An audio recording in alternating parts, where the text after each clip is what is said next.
അലൈക്കും വറഹ്മത്തുള്ളാഹി വബറകാതുഹു. ഇന്നത്തെ നടക്കാൻ പോകുന്ന അഖീദ പരീക്ഷയ്ക്ക് ഉപകരിക്കുന്ന കുറച്ച് വാക്കുകളുടെ അർത്ഥങ്ങൾ നിർബന്ധമായും പഠിച്ചിരിക്കണം. ചിലപ്പോൾ വന്നാൽ എഴുതാൻ വേണ്ടിയിട്ടാണ്. പരമാവധി 1-2 പരീക്ഷകൾ, അതായത് ഇന്നലത്തെയും 2 പരീക്ഷകൾ ബുദ്ധിമുട്ട് കുറവാണെങ്കിൽ ഈ പരീക്ഷ ചിലപ്പോൾ എന്തെങ്കിലുമൊക്കെ ഒരു ടഫ് വരുന്ന ചോദ്യങ്ങൾ ഉണ്ടായേക്കാം. അതിനു വേണ്ടിയിട്ടാണ് നമ്മൾ ഈ വീഡിയോ ചെയ്യുന്നത്. നിങ്ങൾ ആദ്യമായിട്ടാണ് ഈ വീഡിയോ കാണുന്നതെങ്കിൽ താഴെ കാണുന്ന സബ്സ്ക്രൈബ് ബട്ടൺ ക്ലിക്ക് ചെയ്യുക, മറ്റുള്ളവർക്ക് ഷെയർ ചെയ്ത് കൊടുക്കുക.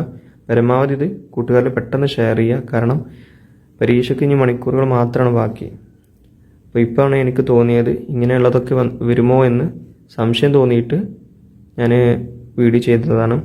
ഇതിൽ ഒന്നാമത്തെ പാഠത്തിൽ നമുക്കറിയാം കുല്ലും ഫി ഫലക്കി യസ്ബഹൂൻ എന്നുള്ളത് ഫലക്ക്, ഗോളങ്ങൾ എന്നാണ് അർത്ഥം. അത് മനസ്സിലാക്കി വെക്കുക.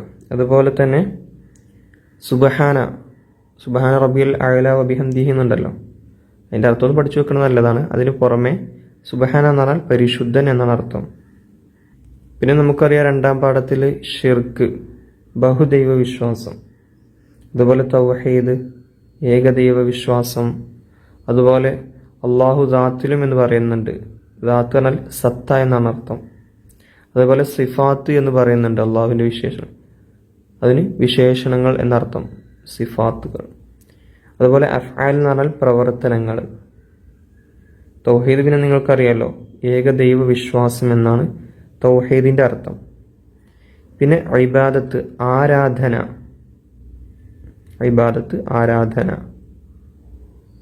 പിന്നെ അതിൽ ളുൽമുൻ, ഇന്ന ശിർക ലളുൽമുൻ അലീം എന്ന് പറഞ്ഞില്ലേ, ളുൽമുൻ എന്ന് പറഞ്ഞാൽ അക്രമം എന്നാണ് അർത്ഥം. പിന്നെ അതിൽ ചെറിയൊരു ചോദ്യം കേട്ടോ. ഇബ്രാഹിം നബി അലൈഹി സ്വലാമിനെ തീയിലിട്ടപ്പോൾ അള്ളാഹു തീയിനോട് പറഞ്ഞത് ഖുൽനാ യാ നാറു കൂനി ബർദൻ വസലാമൻ. ആയത്തൊന്ന് പഠിക്കട്ടോ, ചിലപ്പോൾ വന്നേക്കാം, അതിനു വേണ്ടിയിട്ടാണ്. അതുപോലെ തന്നെ 4-ാം പാഠത്തിൽ ഔലിയാക്കളെ പറ്റി പറയുന്നത് അല ഇന്ന ഔലിയ അല്ലാഹി ലാ ഖൗഫുൻ എന്ന് പറയുന്നുണ്ട്. ഖൗഫ് എന്ന് പറഞ്ഞാൽ ഭയം എന്നാണ്. അതുപോലെ യഹ്സനൂൻ എന്ന് പറയുന്നുണ്ട്, ഹസീൻ ദുഃഖം എന്നാണ് അർത്ഥം. പിന്നെ അതുപോലെ ആദ, ശത്രുത കാണിക്കുക എന്നാണ് അർത്ഥം, ആദ. അതുപോലെ തന്നെ ഹർബ്, യുദ്ധം. ഹർബ് എന്നാൽ യുദ്ധം. അതൊക്കെ മൻ ആദലി വലിയൻ ഫഖദ് ആദൻതുഹു ബിൽ ഹർബ് എന്നുണ്ടല്ലോ, അതിൽ നിന്ന് എടുത്ത വാക്കുകളാണ്. പിന്നെ അതുപോലെ തന്നെ ദ്വാഇൻ്റെ അർത്ഥം എന്താണ്? പ്രാർത്ഥന എന്നാണ്. പിന്നെ അതുപോലെ അദ്വാ എന്നുള്ള പാഠത്തിൽ തന്നെ പിന്നെ ഒരു ക്രൈസ്തവ സഹോദരൻ യേശുവിനോട് നടത്തുന്ന സഹായാർത്ഥന പ്രാർത്ഥനയാണ്. എന്താ കാരണം? അവർ യേശുവിനെ ആരാധ്യനായി വിശ്വസിക്കുന്നുണ്ട്. അതുപോലെ തന്നെ ഒരു ഹൈന്ദവ സഹോദരൻ ഗുരുവായൂരപ്പനോട് നടത്തുന്ന സഹായാർത്ഥന പ്രാർത്ഥനയാണ്. കാരണം അവർ ആരാധ്യനായി വിശ്വസിക്കുന്നത് ഗുരുവായൂരപ്പനെയാണ്. എന്നാൽ മുസ്ലിമീങ്ങളായി നമ്മൾ എന്ത് ചെയ്യുന്നില്ല? ഔലിയാക്കൾ, അമ്പിയാക്കൾ എന്നിവരെ ആരാധ്യരായി വിശ്വസിക്കുന്നില്ല. അതുകൊണ്ട് അത് പ്രാർത്ഥനയാകൂല കേട്ടോ, മനസ്സിലാക്കി വെക്കണം, വളരെ ഇമ്പോർട്ടൻ്റ് ആണ് അത്. അപ്പോൾ കാരണം ചോദിച്ചാൽ ഇതാണ് എഴുതേണ്ടത്. നമ്മൾ എന്ത് ചെയ്യുന്നില്ല? അമ്പിയാക്കളെയും ഔലിയാക്കളെയും എന്ത് ചെയ്യുന്നില്ല? ആരാധ്യരായി കണക്കാക്കുന്നില്ല, വിശ്വസിക്കുന്നില്ല. പിന്നെ 8-ാം പാഠത്തിൽ ഇൽമുൽ ഗൈബ്, അദൃശ്യ ജ്ഞാനം എന്നാണ് ഇൽമുൽ ഗൈബിൻ്റെ അർത്ഥം. അത് പഠിക്കണം കേട്ടോ.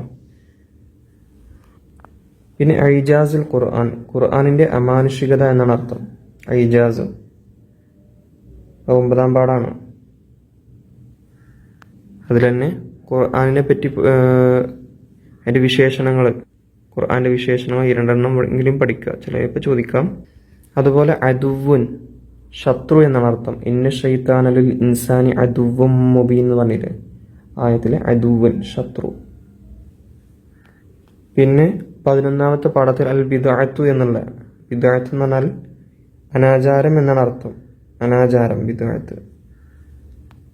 പിന്നെ അതുപോലെ മസ്റഅത്ത് എന്ന് പറഞ്ഞാൽ കൃഷിയിടം, അദ്ദുന്യ മസ്റഅത്തുൽ ആഖിറ എന്ന് പറഞ്ഞില്ലേ, ഇഹലോകം പരലോകത്തേക്കുള്ള കൃഷിയിടമാണ്. അതിൽ മസ്റഅത്തുൻ കൃഷിയിടം. പിന്നെ റിദ്ദത്തു. റിദ്ദത്ത് അറിയില്ലേ, മതത്തിൽ നിന്ന് പുറത്തു പോകൽ, അതാണ് അർത്ഥം റിദ്ദത്ത്. അപ്പോൾ ഇതൊക്കെയാണ് പ്രധാനപ്പെട്ട വാക്കുകൾ. ഇതൊക്കെ ഒന്ന് എന്ത് ചെയ്യുക, പഠിച്ചു വെക്കുക. ഇൻഷാ അല്ലാഹ്. അസ്സലാമു അലൈക്കും വറഹ്മത്തുള്ളാഹി വബറകാതുഹു.